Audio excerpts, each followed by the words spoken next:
Inc. recently put out a video with Bill Nye, known as the Science Guy. I guess Bill just couldn't take those creationists anymore and decided to put them in their place with a series of provocative comments.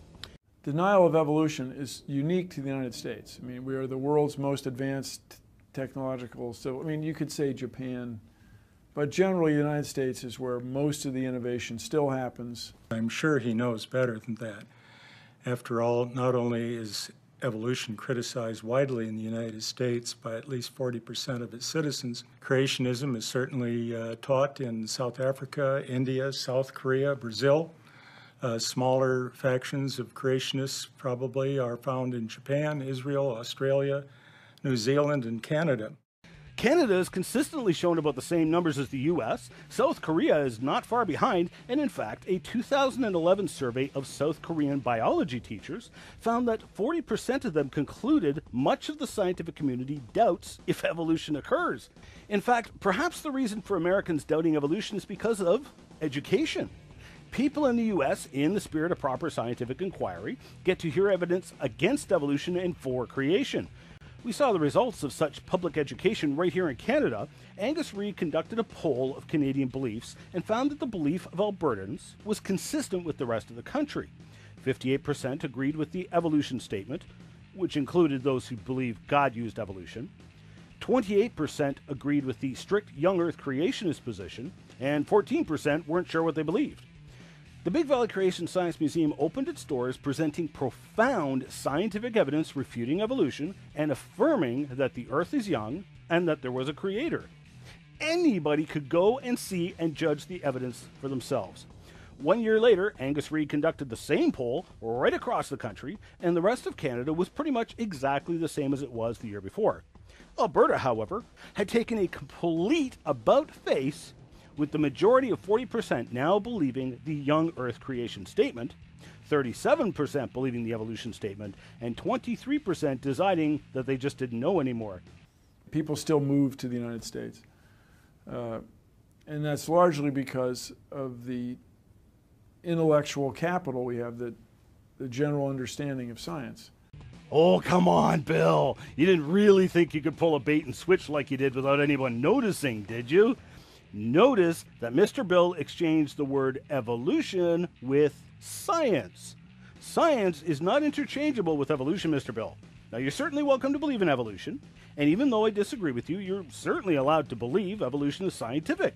Just please don't interchange the words, because evolution is not science.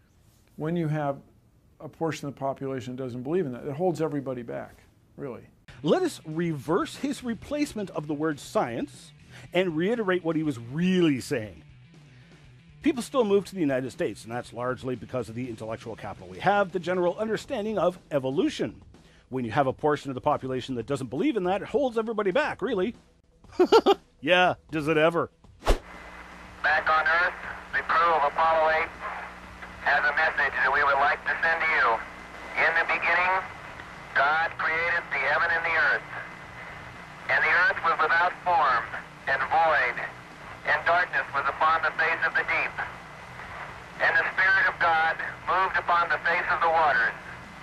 And God said, "Let there be light." And there was light. For those of you who don't know, that was the first astronauts to land on the moon, reading the Bible, the creation account in the book of Genesis. Clearly such beliefs hold people back. Evolution is the fundamental idea in all of life science, in all of biology. It's very much analogous to trying to do geology without believing in tectonic plates. You're just not going to get the right answer. Your whole world is just going to be a mystery instead of an exciting place. This is certainly not the case. The evolutionist Adam Wilkins says as follows: while the great majority of biologists would probably agree that nothing in biology makes sense without evolution, yet, he said, most can conduct their work quite happily without particular reference to evolutionary ideas. He concluded that evolution would appear to be an indispensable and unifying idea, and at the same time, a highly superfluous one. Once in a while, I get people that claim they don't believe in evolution. And my response generally is, so why not? Really, why not? Your world just becomes fantastically complicated when you don't believe in evolution. I mean, I would argue the world becomes fantastically complicated if one believes in evolution. You see, in evolution, you have to look at that hummingbird feeding at your feeder and assume that all of its parts have somehow come together by random purposeless change combined with natural selection, which is nothing more than differential reproduction.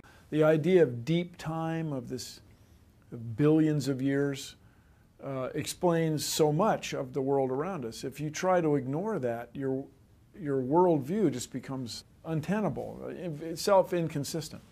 We need to understand in the video that Bill Nye is confusing observational science with historical science. Observational science is what I call here and now science. It gives us inventions and technology like computers and vaccines. We can observe it, test it, and repeat it. Historical science deals with the past, and both evolution and creation fall into that category. We cannot test, observe, or repeat them. Yes, we do see fossils and distant stars, but their history of how they got here really depends on our worldview. Rather than being inconsistent, as Bill Nye states, observational science confirms the literal history and genesis. And I say to the grown-ups, if you want to deny evolution and live in your world that's completely inconsistent with everything we observe in the universe, that's fine. But don't make your kids do it, because we need them. Well, you might be interested to know that I also teach my young daughter about evolution, and I know many other Christian parents who do the same. Children should be exposed to both ideas concerning our past. Being a good scientist and a mom, I want my daughter to be educated about evolution so that she can see the inherent problems with it. For example, the complete lack of a genetic mechanism that allows organisms to gain genetic information to go from simple to complex over time. We need scientifically literate voters and taxpayers for the future. We need people that can, we need engineers that can build stuff, solve problems. The insinuation, of course, being that people who believe in creation aren't scientifically literate and can't do engineering and build stuff. Well, I'm an engineer, Mr. Bill. I worked in research and development for the company that made cool suits for the space shuttle astronauts. My creationist beliefs don't hold back my engineering skills at all. In fact, believing in creation also didn't seem to hold back other scientists like Isaac Newton, Johann Kepler, Robert Boyle, Blaise Pascal, Gregor Mendel, Louis Pasteur, or Wernher von Braun.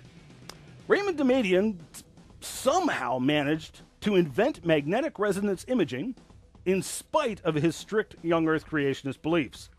Now, MRI is a powerful tool in the hands of doctors now. Nuclear physicist Dr. Russell Humphreys built a model of planetary magnetic fields based upon biblical creation and the young universe. He made multiple predictions, each of which were found to be true, while the evolutionary and naturalistic predictions and expectations were dead wrong.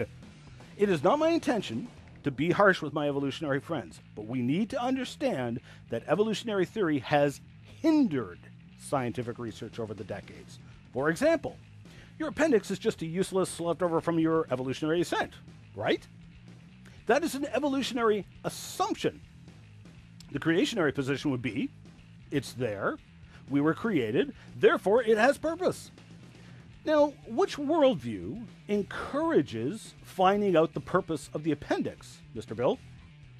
Sure enough, purposes for the appendix were discovered. Tonsils are another case. Doctors used to be real quick to cut them out because they were just a useless evolutionary leftover. Now we know that the tonsils were the only part of the body that could produce the antibody for polio. How many people died or became paralyzed because of evolutionary assumptions and teaching which hindered proper scientific research, Mr. Nye? Junk DNA was another example of an evolutionary assumption, the claim being that huge portions of our DNA was useless, it had no purpose, was an evolutionary leftover. The creationists predicted that it had purpose, and as you're about to see, were right again. Richard Myers summed up the junk DNA concept for the Washington Post.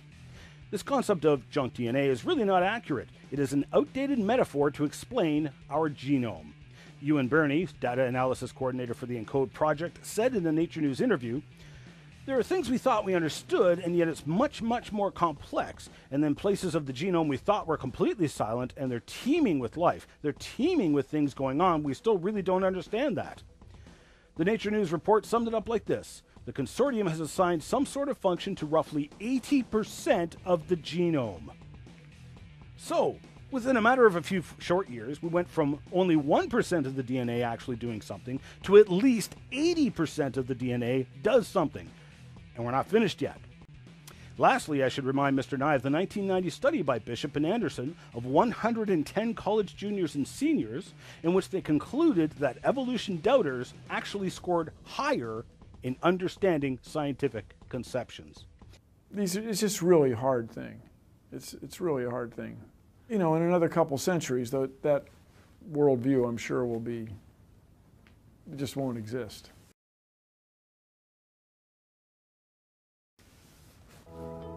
There's no evidence for it, so. No evidence for it? Really? Mr. Bill needs to watch Genesis Week more often, as that's pretty much all we deal with here on this show is the scientific evidence for creation and young Earth and refuting evolution. We find evidence for creation in the fossil record in the form of stasis, the lack of intermediate fossils, fossils that are in the wrong place, but only according to the evolutionary timeline. Evidence from biology is some of the most powerful evidence for a young Earth and a young population of life which was recently designed. Evidence like codependency of systems within the cell, irreducible complexity, genetic entropy, and the laws of biogenesis. Evidence from astronomy also shows a young universe, which would preclude the deep time that evolution needs. And let us remember again how naturalistic theories of the origin of the universe have failed every prediction, while creation models, such as that put forward by Dr. Humphreys, has nailed the predictions with shocking fulfillment. Even the dinosaurs themselves, which I have personally excavated on multiple occasions, provide powerful evidence of design, the lack of any change over time, multiple lines of evidence that the dinosaurs were buried within the past few thousand years by a massive worldwide flood, and evidence from paleontology, archaeology, and history shows that people and dinosaurs did in fact live at the same time. Now, I still like you, Mr. Nye, but with respect, just because you are ignorant of the evidence does not mean there is no evidence for creation.